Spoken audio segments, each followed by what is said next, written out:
Hello student, I hope all of you best. Video lesson number 1, class 10 on mathematics subject, chapter number 1, real number, অর্থাৎ বাস্তব সংখ্যা। তো বাস্তব সংখ্যাটো তোমালোকৰ প্ৰথম উপপাদ্যটো আছে ইউক্লিডৰ বিভাজন প্ৰমেয়িকা। তো ইউক্লিডৰ বিভাজন প্ৰমেয়িকাটো কি? যে দুটা যোগাত্মক অখণ্ড সংখ্যা a আৰু b থাকিলে এনে দুটা অদ্বিতীয় সংখ্যা q আৰু r থাকিব যাতে a equal to bq plus r 0 less than equal to r less than b হয়। এটা ফর্মুলা এটা অতি সহজভাৱে বোঝাৰ এটা উপায় আছে যে তোমালোকৰ কি আছে ভাজ্য ইকুয়াল টু ভাজক ইনটু ভাগফল প্লাস কি ভাগশেষ এটা তোমালোকে ফর্মুলা পাইছে। আৰু ইয়াৰ পৰা তোমালোকৰ যেটো ভাজ্য যে তোমাৰ a ভাজকটো হৈছে b ভাগশেষ হৈছে q ভাগফল হৈছে q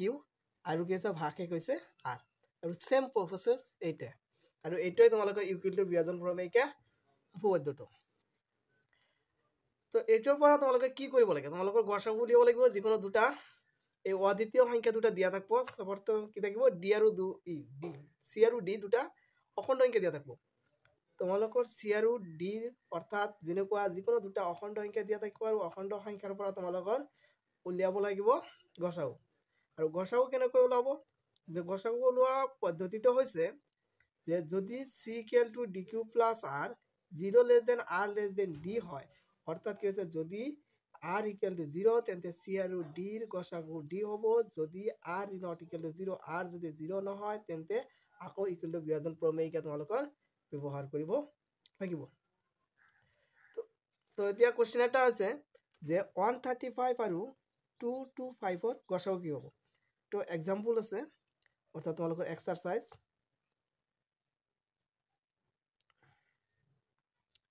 তোমাৰ এক্সাৰসাইজ নাম্বাৰটা হবো তোমালোকৰ 1.1 অনুশীলনী যেটো আছে কোশ্চেন নাম্বাৰ 1 দিয়া আছে। তো কি আছে 135 আৰু 225 সো ইয়াত কি আছে দেখো সলিউশন লিখিব লাগিব দিয়া আছে 135 আৰু কি দিয়া আছে 225 greater than 135 এটো ডাঙৰ আছে সো তোমালোক এতিয়া এটো লিখাৰ পিছত কি লিখিব লাগিব যে ইউক্লিডৰ বিভাজন প্ৰমেয়িকা ব্যৱহাৰ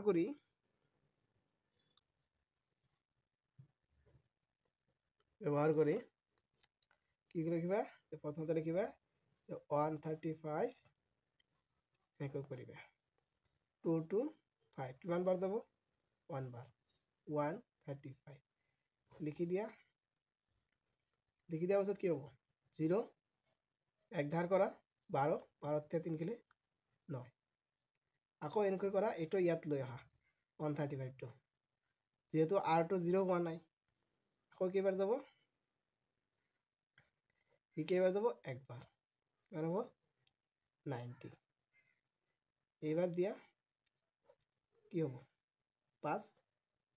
আৰু 13 পৰা গেলে 45 যেহেতু 0 হোৱা নাই তো এইবাৰ কি কৰিব আকৌ 90 দিয়া কি হ'ব দুইবাৰ গেলে কি হ'ব 90 ইয়েলো কি হ'ল 0 অৰ্থাৎ কি লিখিব লাগিব স্টেপ 1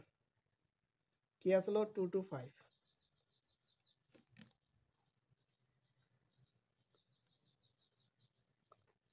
ইকুয়াল টু কি করা হয়েছে 135 ইনটু অর্থাৎ কি আছিল a equal to bq plus r অর্থাৎ a এতিয়া a আছে 225 b ইকুয়াল টু এটো q ইকুয়াল টু এটো r ইকুয়াল টু এটো ইনটু 1 প্লাস 90 স্টেপ 2 স্টেপ 2 হ'ব কি তোমার a হইছে এটো 135 equal to b হইছে 90 into q হইছে 1 plus r হইছে 45 step 3 কি আছে তোমার a হইছে 90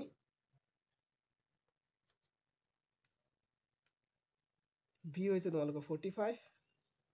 q হইছে 2 r হইছে 0 অৰ্থাৎ তোমালোকৰ যেতিয়া 0 লৈ পাই যাবা তেতিয়া তোমালোকৰ কি হ'ব গসাগু হ'ব ইয়াত কোৱাই আছে যেটো যদি r = 0 হয় তেন্তে c আৰু d ৰ মাজৰ গসাগুটো হ'ব d অৰ্থাৎ c আৰু d এটা হ'ব কি c এটা হৈছে d তাহলে দুইটাৰ মাজৰ গসাগু কোনটা হ'ব এইটো অৰ্থাৎ এটাকে লিখিব পাৰা যে 225 আৰু 1354 মাজৰ গসাগু কি হল 45 এটাই आंसर